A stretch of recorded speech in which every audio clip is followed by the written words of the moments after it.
වේලාව 12:45යි.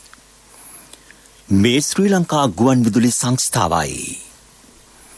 මෙන්න ප්‍රවෘත්ති. සංස්කරණය අංජනා ලීනාරච්චි, ප්‍රකාශය TDKA ජයන්ත. මහකන්නයට අවශ්‍ය කාබනික පොහොර හිඟකින් තොරව ලබා දීමට ජනාධිපතිතුමාගෙන් උපදෙස්. නෞකාවේ ගින්නෙන් සාගර ජීවීන්ට වන බලපෑම් පිළිබඳ පරීක්ෂණ ආරම්භේ. අම්ලවැසි ඇතිවීමේ අවධානමක්. නෞකාවේ ගින්නෙන් බලපෑමට ලක් වූ ප්‍රදේශවල දීවර කටයුතු සම්පූර්ණයෙන් තහනම්. පුජ්‍යල මරණයක් කොරෝනා ආසාදිත මරණයක් බවට තහවුරු කිරීම සම්බන්ධයෙන් විශේෂ චක්‍රලේඛයක්. යාස්සුලි කුණාටුවෙන් ඉන්දියාවට සහ බංග්ලාදේශයට දැඩි බලපෑම්. මහකන්නයට අවශ්‍ය කාබනික පොහොර හිඟයකින් තොරව ලබා දීමට ජනාධිපති ගෝඨාභය රාජපක්ෂ මැතිතුමා අදාළ අංශවලට උපදෙස් ලබා දෙයි. ඒ සඳහා විධිමත් ක්‍රමවේදයක් ඔස්සේ පියවර ගැනීමේ අවශ්‍යතාවද ජනාධිපතිතුමා පෙන්වා දුන්නේය. කෘෂිකර්ම අමාත්‍යාංශයේ නිලධාරීන් සහ කාබනික පොහොර නිෂ්පාදකයින් සමග ජනාධිපති කාර්යාලයේ පැවති විශේෂ සාකච්ඡාවේදී වැඩිදුරටත් අදහස් දැක්වූ ජනාධිපතිතුමා. ඉතින් මේකෙදී අපි ප්‍රධාන වශයෙන්ම බලන්නට ඕන ගෝවියාට කිසිම කරදරයක් වෙන්නේ නැතුව මේ කාර්යය උන්ට කරගෙන යන්න. මම හිතන්නේ මීට ඉස්සෙල්ලා මේවා අසාර්ථක වෙන්න ඇත්තෙත් හරි විදියට මේ ගොවියට තමන්ගේ කන්නේ එනකොට පොහොර ටික ඊට පස්සේ ඒ දැනුවත් වීම මොන පොහොරද කොයි වෙලාවෙද පාවිච්චි කරන්නේ, වල්නාශක වර්ග අපි පාවිච්චි කරන් දෙන්නේ නැත්නම් ඒක කොහොමද කරන්නේ, ඒ දැනුවත් වීම ඒගොල්ලන්ට අවශ්‍යයි. අපි තෝරගත්ත නම් මොනවද භාවිතා කරන පොහොර ඒ අවස්ථාවන්ට කියලා ඒවා අපේ රටේ පුළුවන් තරම් නිෂ්පාදනය කරන්නට උත්සාහ ගන්න ගමන් ඉදිරියට එන කන්නේදී ඒවා නොඅඩුව තියෙන්න කඩිනමින්ම අපිට වෙන රටකින් මේව ගේන්න පුළුවන්. කොහොමද දැන් අපි රසායනික පොහොර විශාල වශයෙන් ගෙන්නවනේ. ඒ වෙනුවට අපි කාබනික පොහොර වර්ග ඒවා ගේන්න ඕනේ. ඒවා ඕනතරම් භාවිතා කරන රටවල් තියෙනවා. ඒ රටවල් වලින් බලලා හරි ප්‍රමිතියකින් තියෙන පොහොර වෙලාවට ගේන්නට ඕන. මේ අතර මහින්දානන්ද අලුත්ගමගේ අමාත්‍යවරයා පවසන්නේ ගොවින්ට කාබනික පොහොර නිෂ්පාදනයට අවශ්‍ය සියලු කටයුතු සම්පාදනය කර ඇති බවයි. ඒ සම්බන්ධයෙන් පොහොර නිෂ්පාදකින්ටද උපදෙස් ලබා දී තිබේ. අවශ්‍ය පොහොර තොගය මේ රටේ නිෂ්පාදනය කිරීම සඳහා අපි නිෂ්පාදකයන් කැඳවලා අපි එයට ඉල්ලීමක් කරා. ඊළඟ මහකන්නේ වෙනකොට ඔබට මොනතරම් ප්‍රමාණයක් පොහොර නිෂ්පාදනය කරලා දෙන්න පුළුවන්ද? ඊළඟ යලකන්නේ වෙනකොට මොනතරම් නිෂ්පාදනය කරලා දෙන්න පුළුවන්ද? ඒ සඳහා ඔබට අවශ්‍ය රාජ්‍ය අනුග්‍රහය මොකක්ද කියන එක අපි අහුවා. එතුමලා අපිට ලිඛිතව බාර දීලා තියෙනවා.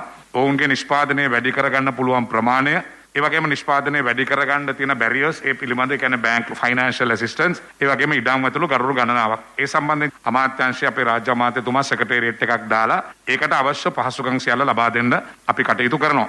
සම්පකාර කොමසාරිස්තුමත් සම්පකාර දෙපාර්තමේන්තුව හරහා එකඟ වෙලා තිනවා කාබනික පොහොර නිෂ්පාදනය කරන. ඉඩම් ප්‍රසංස්කරණ බල මණ්ඩලයත් එළියට ඇවිල්ලා තිනවා චන්දසේන මහත්මයාගේ ප්‍රධානත්වයෙන් මෙරටේ කාබනික පොහොර නිෂ්පාදනය කරන්න. ඒ වගේ පළාත් පාලන ආයතන, ඒ වගේම තවත් ආයෝජක විශාල පිරිසක් ඇවිල්ලා ඉන්නවා මේ කාබනික පොහොර ඔබතුමා ගත තීන්දුවත් එක්ක.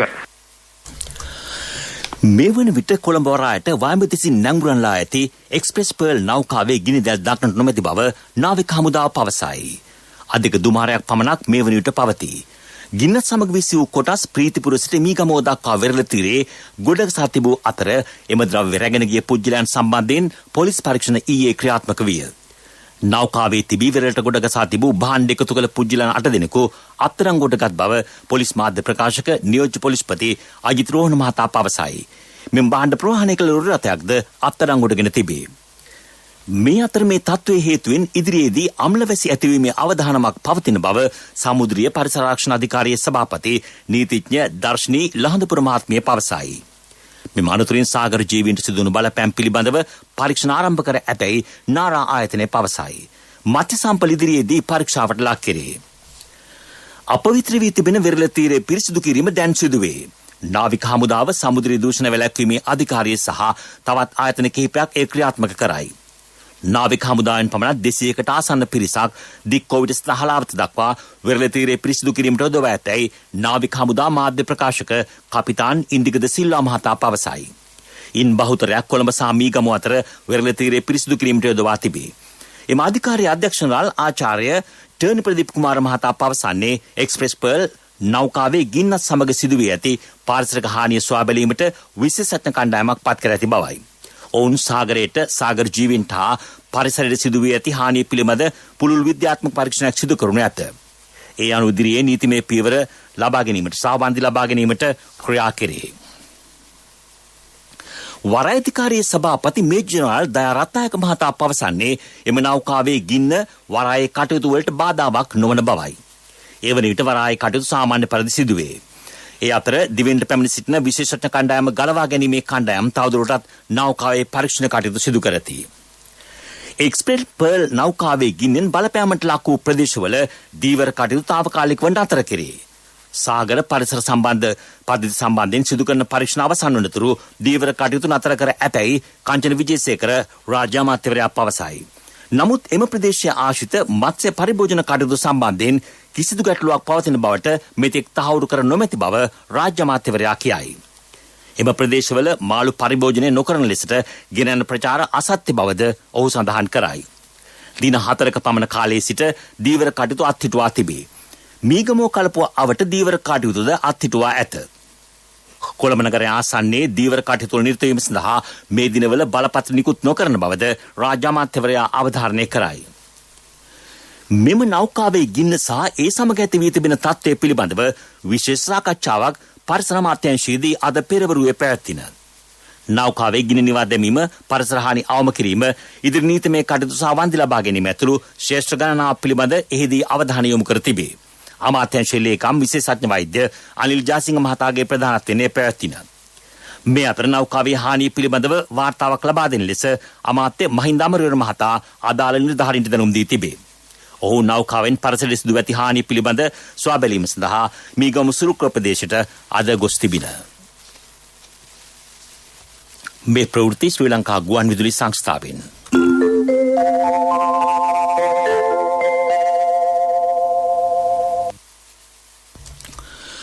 පුද්ගල මරණයක් කොරෝනා ආසාදිත මරණයක් බවට තහවුරු කිරීම සම්බන්ධයෙන් සෞඛ්‍ය සේවා අධ්‍යක්ෂ ජනරාල්වරයා විශේෂ චක්‍රලේඛයක් නිකුත් කරයි. සියලු වෛද්‍යවරුන්ට එම චක්‍රලේඛය යොමු කර ඇත. ඒ අනුව කොරෝනා ආසාදිත වී මියගිය පුද්ගලයෙකු බවට තහවුරු කිරීම සඳහා එම චක්‍රලේඛයෙන් වෛද්‍යවරුන්ට නිර්ණායක හඳුන්වා දී තිබේ. යම් පුද්ගලයෙකු කොරෝනා රෝග ලක්ෂණ සහිතව මියගොස් ඇති බවට සායනිකව තහවුරු කිරීම අනිවාර්ය බව එහි දැක්වේ. PCR පරීක්ෂණයේදී මියගිය ඇති පුද්ගලයා කොරෝනා ආසාදිත බව තහවුරුවද එම මරණයට ප්‍රධාන හේතුව කොරෝනා ආසාදිත වීම බව පශ්චාත් මරණ පරීක්ෂණයේදී තහවුරු විය යුතු බවද චක්‍රලේඛයේ දැක්වේ. කුරුණෑගල මාතර හා ගාල්ල දිස්ත්‍රික්කවල කොවිඩ් එන්නත ලබා දීම අදත් සිදු කරන බව කොවිඩ් පැතිරීම වැළැක්වීමේ ජාතික ක්‍රියාන්විත මධ්‍යස්ථානයේ ප්‍රධානී යුද හමුදාපති ජෙනරාල් ශවේන්ද්‍ර සිල්වා මහතා පවසයි. එම දිස්ත්‍රික්කවල හඳුනාගත් ප්‍රදේශවල ජනතාවට එමෙන්නත ලබා දෙයි. කුරුණෑගල දිස්ත්‍රික්කයේ එන්නත් කිරීම ඊයේ ආරම්භ විය. එන්නත් ලබා දීම සඳහා යුද හමුදාවේ සහාය හිමි වේ. චීනෙන් ශ්‍රී ලංකාවට පරිත්‍යාගයක් වශයෙන් ලැබුණු සයිනෝෆාම් එන්නත් මාත්‍රා ලක්ෂ 5 ඒ සඳහා යොදා ගැනීම. ජනාධිපති ගෝඨාභය රාජපක්ෂ මැතිතුමාගේ උපදෙස් පරිදි මෙමෙන්නත් ලබා දීමට පියවරගත් බවද යුද හමුදාපතිවරයා පවසයි. මේ වන විට 14,58,000කට අධික පිරිසකට කොවිඩ් එන්නතේ පළමු මාත්‍රාව ලබා දී ඇත. ඒ දෙවෙනි මාත්‍රාව ලබාගෙන ඇති සංඛ්‍යාව 3,43,000කට අධික බව සෞඛ්‍ය අමාත්‍යාංශය කියයි. එන්නත් කරන වැඩපිළිවෙල අඛණ්ඩව ක්‍රියාත්මක වේ. ඉදිරි දින කිහිපයේදී රුසියාවෙන් ඇනොම් කළ ස්පුට්නික් එන්නත් තොගයක් ලංකාවට ලැබීමට නියමිතය. ඉදිරි මාසයේදී තවත් එන්නත් මිලියන ලක්ෂ 12ක් ශ්‍රී ලංකාවට ලබා දීමට චීනය එකඟ වී ඇත. මෙරට ජනගහනයෙන් 60%කට කොරෝනා එන්නත ලබා දීම රජයේ සැලසුමයි. මේ වන විට ශ්‍රී ලංකාවෙන් වාර්තා වන කොරෝනා ආසාදිතයන්ගේ සංඛ්‍යාව 1,72,277කි.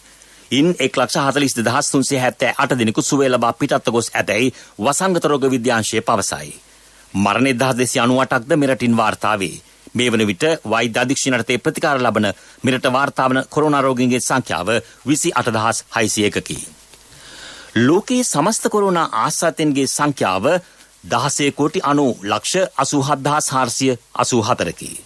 ඇමරිකාවෙන් වාර්තා වන කොරෝනා ආසාදිතයන්ගේ සංඛ්‍යාව 2,73,67,935කි. ඉන්දියාවෙන් 2,73,67,950 දෙනෙකුද, බ්‍රසීලෙන් 1,68,75,440 දෙනෙකුද ප්‍රංශයෙන් කොරෝනා ආසාතීන් 56,21,696 දෙනෙකුද වාර්තා වේ. මේ වන විට ලෝකයේ සමස්ත කොරෝනා මරණ සංඛ්‍යාව 35,12,406කි. ඇමරිකාවෙන් කොරෝනා මරණ 6,06,179ක් වාර්තා වේ. බ්‍රසීලයෙන් වාර්තා වන කොරෝනා මරණ සංඛ්‍යාව 4,54,623කි. ඉන්දියාවෙන් මරණ 3,15,263ක්ද, මෙක්සිකෝවෙන් 2,20,232ක්ද, බ්‍රිතාන්‍යයෙන් කොරෝනා මරණ 1,27,748ක්ද, ඉතාලියෙන් 1,25,622ක්ද වාර්තා වේ. රුසියාවෙන් වාර්තා වන කොරෝනා මරණ සංඛ්‍යාව 1,19,600කි. අග්‍රාමාත්‍ය මහින්ද රාජපක්ෂ මහතා පළමුවරට සිය දේශපාලන දී ආරම්භ කරමින් පාර්ලිමේන්තුවට පිවිසියේ අද වැනි දිනක පැවති මහමැතිවරණයෙන් ජය ගනිමිනි. 1970 වසරේ මෙරට පැවති මහමැතිවරණයට බෙලියත්ත මැතිවරණ කොට්ටාශය නියෝජනය කරමින් තරග කළ මහින්ද රාජපක්ෂ මහතා ඒ වන විට 24 වැනි වියේ පසු වූයේය. ඒ අනුව මහින්ද රාජපක්ෂ මැතිතුමා දේශපාලන දිවියට අදට වසර 51ක් සපිරේ.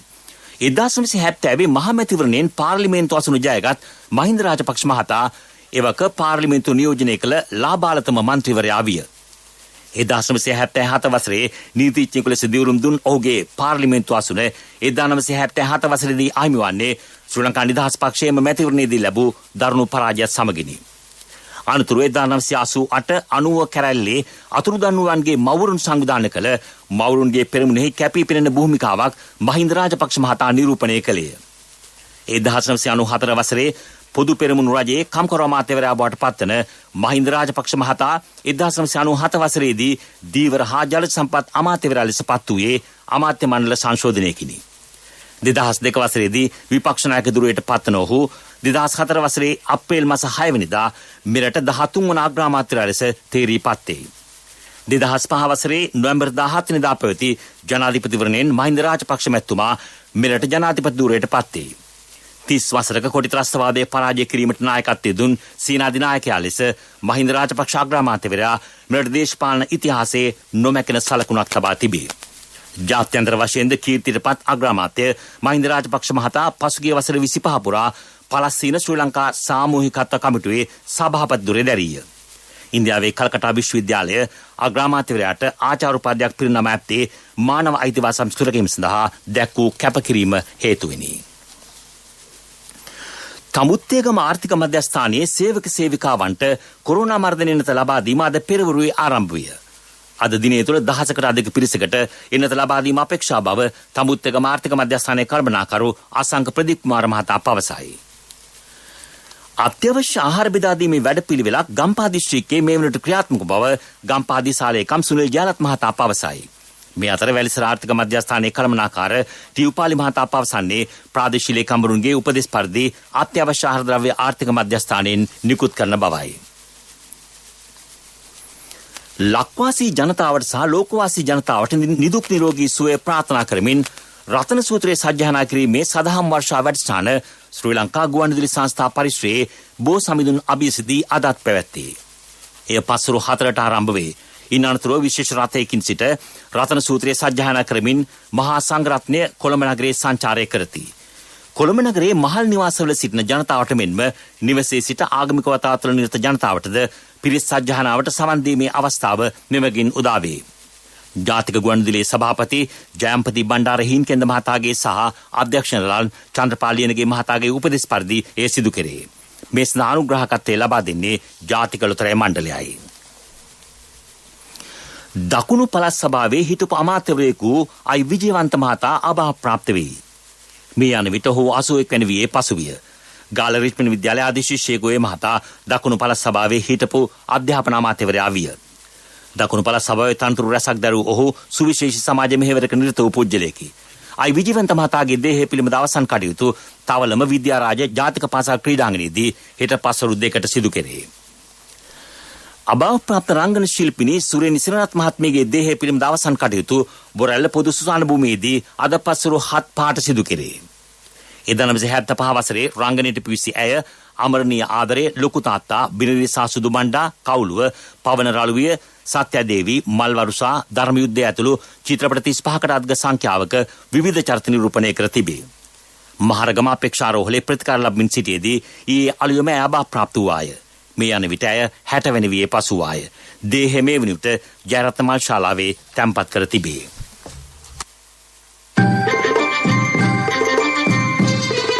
ප්‍රමුඛතම පුවත ඔබ වෙත ගෙනෙන්නේ සිද්ධාලේප ලක්ප්‍රියා. කොරෝනා පළමු මාත්‍රාව ලබාගෙන දෙවෙනි මාත්‍රාව ලබා දීම සම්බන්ධයෙන් මතුවේ ගැටලු සම්බන්ධයෙන් පරීක්ෂණ දැන් සිදු කරන බව ඖෂධ නීතික සංස්ථාවේ සභාපති විශේෂඥ වෛද්‍ය ප්‍රසන්න ගුණසේන මහතා පවසයි. ජාතික ගුවන්විදුලියේ සුභාර්ථී සංවාද මණ්ඩපයට අද එක්වමින් ඔහු පැවසුවේ දෙවෙනි මාත්‍රාව ලබා ගැනීම සම්බන්ධයෙන් අනියත බියක් ඇති කරගත යුතු නැති බවයි. මේ දෙවෙනි මාත්‍රාව ලබා ගැනීම සඳහා මේ ලෝකේ කතා කරන්න පුළුවන් හැම කෙනෙකුටම මේ වෙනකොට අපි කතා කරලා තියෙනවා. ලෝක සෞඛ්‍ය සංවිධානය කියලා තියෙනවා සති 12 සිට 16 දක්වා මේක ලබා දෙන්න. සති 16න් ලබා දෙන්න බැරි නම් හැකි ඉක්මනින් දෙවෙනි මාත්‍රාව ලබා දෙන්න. පළවෙනි මාත්‍රාවෙන් ප්‍රතිශක්තිය ඉතා හොඳින් ලැබිලා තියෙනවා. එක මාත්‍රාවකින් පමණක් කියන එක එංගලන්තයේ පරීක්ෂණ මගින් තහවුරු කරලා තියෙනවා. මේ සියලු හේතු නිසා හරියටම ජූනි 6 වෙනිදා මේක ලබා ගන්න බැරි වුණා කියලා එක පාටම ගිහිල්ලා වෙනත් එන්නතක් ලබා ගැනීමේ අවශ්‍යතාවයක් නැහැ. ඕස්ට්‍රේලියාව, කැනඩාව සහ ප්‍රංශය කියන රටවල් එක්ක කරන සාකච්ඡාවල ප්‍රතිඵලයක් හැටියට අපිට මේ එන්නත් කොටස ලැබෙනවා නම් ජූනි පළවෙනි සතිය වෙනකොට ඒක ඔබට දැනුම් දෙන්න පුළුවන් වෙනවා. එහෙම වුණොත් කිසිම අවශ්‍යතාවයක් නැහැ වෙනත් එන්නතක් ලබා ගන්න. එන්නත ලබා ගන්න බැරි නම් ඔබට අනිවාර්යයෙන්ම මේ එන්නතෙන් පස්සේ දීර්ඝකාලීන ප්‍රතිශක්තියක් බලාපොරොත්තු වෙන අය වෙනත් එන්නතකට යොමු කිරීමට අපිට සිද්ධ වෙනවා. ප්‍රමුඛතම පුවත ඔබ වෙත ගෙන ආවේ සිද්ධාලේප ලක්ප්‍රියා. ශක්ති හඬ අවධානය පිණිසයි. ඇල්පිටිය නගරයේ ඉදිකර ඇති අවිධිමත් ගොඩනැගිලි කිහිපයක් හේතුවෙන් වැසි කාලවලදී නගරයේ ජලයෙන් යටවන බව ප්‍රදේශවාසීහු ප්‍රකාශ කරති. නගරයට රොරොත්තු නොදෙන මහල් නිවාස ඉදිකර ඇත්තේ ජලය බැස යාමට වෙන් කර ඇති රජයේ ඉඩම්වලයි. මේ පිළිබඳව අවධානය යොමු කොට විසඳුම් ලබා දෙන්නයි නාගරික සංවර්ධකාරියේ සහ ඉඩම් ගොඩ කිරීමේ සංස්ථාවේ නිසි බලධාරීන්ගෙන් ප්‍රදේශවාසීහු ඉල්ලා සිටිති. ලෝක ප්‍රවෘත්ති යාස් සුලිකුණාටුවෙන් ඉන්දියාවේ බටහිර බෙන්ගාල ප්‍රදේශයට සහ බංග්ලාදේශයට දැඩි බලපෑම් එල්ල වී තිබේ. ඊයේ රාත්‍රියේ මෙම කුණාටුවේ බලපෑමෙන් ඉන්දියාවේ පුජ්‍යලින් කිහිප දෙනෙකුද ජීවිතක්ෂයට පත් ඇතැයි එරට මාධ්‍ය වාර්තා කරයි. මීට සති දෙකකට පෙර ඉන්දියාවට බලපෑ ටක්ටාට් සුලිකුණාටුවෙන් පුජ්‍යලින් 150ක් මිය ගියහ. මිලියනයකට අධික පිරිසක් මේ වන විට ආරක්ෂිත ස්ථාන කරා යොමු කරනු ලැබ සිටිති. ඕස්ට්‍රේලියාවේ වික්ටෝරියා ප්‍රාන්තයේ දින 7ක් වසා දැමීමට ප්‍රාන්ත බලධාරීහු තීරණය කරති. කොරෝනා ව්‍යාප්තිය ඉහළ යාම ඊට හේතුවයි. මේ වන විට කොරෝනා නව ප්‍රභේදයේ වික්ටෝරියා ප්‍රාන්තයේ ස්ථාන 150කින් හමු වී ඇත. පුජ්‍යලින් 26 දෙනෙකුට කොරෝනා නව ප්‍රභේදය ආසාදනය වී තිබේ. වික්ටෝරියා ප්‍රාන්තයේ වැඩ බලන ප්‍රධානී ජේම්ස් මර්ලිනෝ පවසන්නේ ප්‍රාන්තයේ සම්පූර්ණයෙන්ම දින 7ක් වසා දැමීමට සෞඛ්‍ය බලධාරීන් උපදෙස් දී ඇති බවයි. මූරාම්බේ පිළිබඳ ජනාධිපති ජෝ බයිඩන් අමරිකානු බුද්ධාංශ ප්‍රධානියාට ලිඛිතව මේ සම්බන්ධයෙන් දැනුම් දී ඇත. කොරෝනා වෛරසයේ මූරාම්බේට අදාර සිද්ධි අංශ වාර්තාව සහ බුද්ධාංශවල වාර්තා දින 90ක් ඇතුළත තමාට ලබා දෙන ලෙසද ජනාධිපති බයිඩන් දැනුම් දෙයි. කොරෝනා වෛරසය පිළිබඳ මුලින්ම අනාවරණය වූයේ 2019 වසරේ චීනයේ වූහාන් නගරයේදී. තිරසර සංවර්ධනයක පුවත් සම්පින්ඩනය සංවර්ධන පුවත්. පවතින කොරෝනා අවධාන මහමුවේ වැවිලි කර්මාන්තාංශයේ කටයුතු ඵලදායීව ඉහළ නැංවීමට ක්‍රියා කරන බව රමේෂ් පතිරනාමාත්‍යවරයා පවසයි. රටේ ආර්ථික සංවර්ධනයට අවශ්‍ය දායකත්වයෙන් සැපේ. දේශීය නිෂ්පාදන ඉහළ නැංවීමෙන් විදේශී රටවල සිට ආනයනය කිරීමට වැය වෙන මුදල් ඉතිරි වන බවද අමාත්‍යවරයා ජාතික ගුවන්විදුලියට පැවසීය. ක්‍රීඩා පුවත් ඔබ වෙත ගෙන එන්නේ අක්කේ මල් ටිකක් කඩා ගන්නද? හා කඩා ගන්න. ගහමේ තිබ්බට මල් කාටත් අයිතිනේ. අපේ මිනිස්සු හැමදාම අනුන් ගැන හිතලා තියෙනව නේද? අපි මංචි සුපර් ක්‍රීම් රැක ගන්නෙ අපිටම විතරක් නෙවෙයි. සංචාරක ශ්‍රී ලංකා කණ්ඩායම සහ බංග්ලාදේශය අතර තෙවන සහ අවසන් එක්දින ජාත්‍යන්තර ක්‍රිකට් තරගය ඩකානුවරදී හෙට පැවැත්තේ. තරගාවලිය තරග 2-0ක් ලෙස ජයගෙන මේ වන විටත් බංග්ලාදේශ කණ්ඩායම ශූරතාව දිනාගෙන ඇත. ශ්‍රී ලංකාවට එරෙහිව බංග්ලාදේශ කණ්ඩායම එක්දින තරගාවලියක් ජයගත් පළමු අවස්ථාව මෙයයි. තුන්වන සහ අවසන් එක්දින ජාත්‍යන්තර ක්‍රිකට් තරගය පිළිබඳ සජීව විස්තර ප්‍රචාරයක් ගෙනීමට ජාතික ගුවන්විදුලිය කටයුතු දා තිබේ. දුව මේ මං අර කිව්ව වෑන් එක මං ගන්නයි බැලුවේ. මෙච්චර ලොකු වෑන් එකක් මොකටද තාත්තේ? කට්ටියම දාගෙන ට්‍රිප් එකක් කර යන්න පුළුවන් නේ ළමයි. අපේ මිනිස්සු හැමදාම අනුන් ගැන හිතලා තියෙනවා නේද? අපි මංචි සුපර් ක්‍රීම් ප්‍රකා ගන්නෙ අපිටම විතරක් නෙවෙයි. ව්‍යාපාරික පුවත් ඔබ වෙත ගෙන එන්නේ EMV තාක්ෂණය සහිත NSB ATM කාඩ් පත ජූනි 30 වෙනිදා දක්වා නොමිලේ. වැඩි විස්තර 0112 379 379 දුරකථන අංකයෙන් හෝ ළඟ වෙති ශාඛාවෙන් විමසන්න. කන්තලේ සීනි කර්මාන්ත ශාලාව යලි ආරම්භ කිරීමට කටයුතු සූදානම් කර ඇතැයි ජානකවා කුමරු රාජා අමාත්‍යවරයා පවසයි. එමගින් අක්කර 25000ක උකුගා කිරීමට ඉඩ සැලසේ. ගොයිපවුල් රැසකටද අමතර රැකියා අවස්ථා හිමි වන බව රාජ්‍ය අමාත්‍යවරයා ගුවන්විදුලියට සඳහන් කළේය. ව්‍යාපාරික පුවත් ඔබ වෙත ගෙන ආවේ දැන් වඩාත් සුරක්ෂිත අඛණ්ඩ සේවයක් සපයමින් බැංකු කටයුතු තවත් පහසු කරන EMV තාක්ෂණය සහිත NSB ATM කාඩ් පත ජූනි 30 වෙනිදා දක්වා නොමිලේ. වඩාත් කාර්යක්ෂම NSB ඔන්ලයින් බැංකු සේවාවෙන් ඔබ කොතැනක සිටියත් නොමිලේම ඔබේ බැංකු කටයුතු එසැනින්. වැඩි විස්තර 0112 379 379 දුරකථන අංකයෙන් හෝ ළඟ වෙති ශාඛාවෙන් විමසන්න. කොන්දේසි අදාළ වේ. NSB ශ්‍රී ලංකාවේ සුරක්ෂිතම බැංකුව. ආර්ථික පුවත් ආවරණය යුතුයකම් වගකීම් එක්ක සල්ලි ඉතුරු කරන්න ලේසි නෑ. ඔබේ ස්ථාවර තැන්පතට ආකර්ෂණීය පොලියක් හා ආරක්ෂාවක් දෙන්න අපි පොරොන්දු වෙන්නේ ඒකයි. LOLC Finance ස්ථාවර තැන්පතු ඉතිරිය උතුරන්න. 2001 දෙසැම්බර් 13 වෙනි දින නීතිගත කරන ලද LOLC Finance PLC ICRA Lanka limited වෙතින් SLA ස්ථාවර ශ්‍රේණිය ලබා ඇත. 2011 අංක 42 දරන මුදල් ව්‍යාපාර පනත යටතේ ශ්‍රී ලංකා මහා බැංකුවේ මුදල් මණ්ඩලය වෙතින් බලපත්‍රලාභී මුදල් සමාගමකි. බඩ ඉරිඟුව තවදුරටත් ප්‍රවර්ධනය කිරීමට පියවර ගැනේ. ප්‍රධාන ආහාර භෝගයක් ලෙස බඩ ඉරිඟුව ගාව ප්‍රවර්ධනය කරන බව කෘෂිකර්ම අමාත්‍යාංශය කියයි. පළාත් කෘෂිකර්ම අමාත්‍යාංශය මේ සම්බන්ධයෙන් දැනුම්මත් කර ඇත. දේශීය දෙමුහුන් බීජ වගා කිරීමට යොදා ගැනේ. විදේශයන්ගෙන් බීජ ගෙන්වීමට වැයවන මුදල අවම කර ගැනීම අපේක්ෂාවයි. ආර්ථික පුවත් ආවරණය වසන්තයි යන්නේ. හා ඇයි මල්ලි මොකද හදිස්සිය? නෑ ඊයේ ඉතින් සල්ලි තමයි හදිස්සිය. හා ඇත්තද? හැබැයි සල්ලි හදිස්සි උනාට මල්ලි හදිස්සි වෙන්න එපා. ඕනම LOLC Finance ශාඛාවක ත්‍රිවිලර් එකේ පොත තියලා එවලේම සල්ලි ගන්න. LOLC Finance වීල් පොතට කෑෂ් වීල් පොතට ඉවිලෙම කෑෂ් අතට.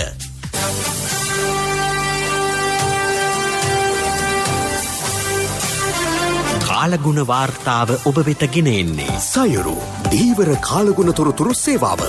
ඔබගේ ප්‍රදේශයට අදාළ කාලගුණ තොරතුරු නොමිලේ එසැනින් ඔබේ ඩයලොග් දුරකථනයට 828 අමතා ලියාපදිංචි වන්න. දීවර හා ජලජ සම්පත් දෙපාර්තමේන්තුව සහ කාලගුණ විද්‍යා දෙපාර්තමේන්තුවේ ඉදිරිපත් කිරීමකි. සයුරු සමග සුරැකීම. පුත්තලම සිට කොළඹ හරහා බේරුවල දක්වා මුහුදු ප්‍රදේශවල සුළඟේ වේගය අද දිනේ පුරා පැයට කිලෝමීටර් 65 දක්වා ඉහළ යන බව කාලගුණ විද්‍යා දෙපාර්තමේන්තුව නිවේදනය කරයි. බේරුවල සහ ගාල්ලමෙන්ම මාතර හරහා හම්බන්තොට දක්වා මුහුදු ප්‍රදේශයේ සුළඟේ වේගයද පැයට කිලෝමීටර් 70 දක්වා ඉහළ යා හැකිය. මේ සම්බන්ධයෙන් අවධානය යොමු කරන්නේ දෙපාර්තමේන්තුව දීවර හා නාවික ප්‍රජාවට දැනුම් දෙයි.